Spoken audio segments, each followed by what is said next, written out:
Shalom, saudara dikasih Tuhan. Hari ini kita akan merenungkan firman Tuhan yang terdapat di dalam Kisah Para Rasul pasal 19 ayat 13 sampai 20 dengan tema kuasa Tuhan yang mengubahkan. Saudara dikasih Tuhan, banyak orang zaman sekarang mengenal Tuhan hanya sebatas nama. Pergi ke gereja, ikut pelayanan, bahkan aktif dalam kegiatan rohani, tetapi hidupnya belum sungguh diubahkan. Dalam bagian ini, 7 anak Skewa mencoba memakai nama Yesus tanpa memiliki hubungan pribadi dengannya. Mereka tahu tentang Yesus, tetapi tidak benar-benar mengenal Dia. Akibatnya mereka dipermalukan oleh roh jahat itu. Firman Tuhan mengingatkan kita bahwa iman Kristen bukan sekedar pengetahuan atau kebiasaan agama, melainkan hubungan yang hidup dengan Kristus yang sungguh nyata. Saudara, kuasa Tuhan bekerja melalui hati yang percaya dan hidup yang berserah kepadanya. Ketika orang-orang di Efesus melihat peristiwa itu, mereka menjadi takut akan Tuhan dan mulai mengakui dosa-dosa mereka.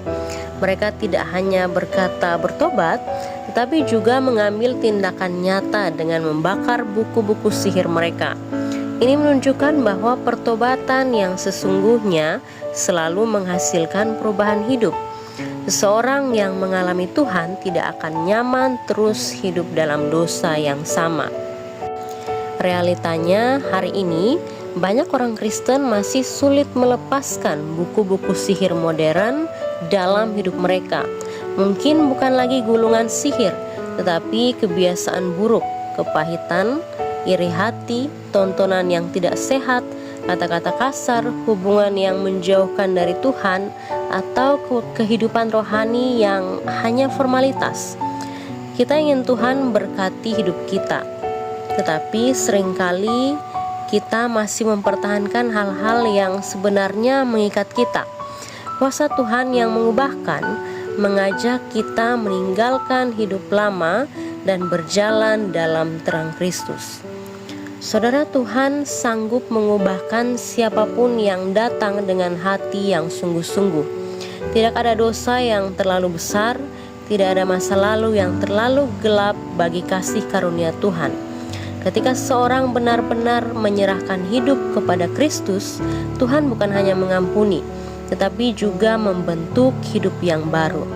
Perubahan mungkin tidak langsung sempurna, tetapi Tuhan akan terus bekerja dalam hidup orang yang mau taat kepadanya setiap hari. Karena itu, saudara, pagi ini mari kita bertanya kepada diri sendiri, apakah kita hanya tahu tentang Yesus atau sungguh mengenal dan mengalami kuasa-Nya? Jangan puas hanya dengan identitas orang Kristen.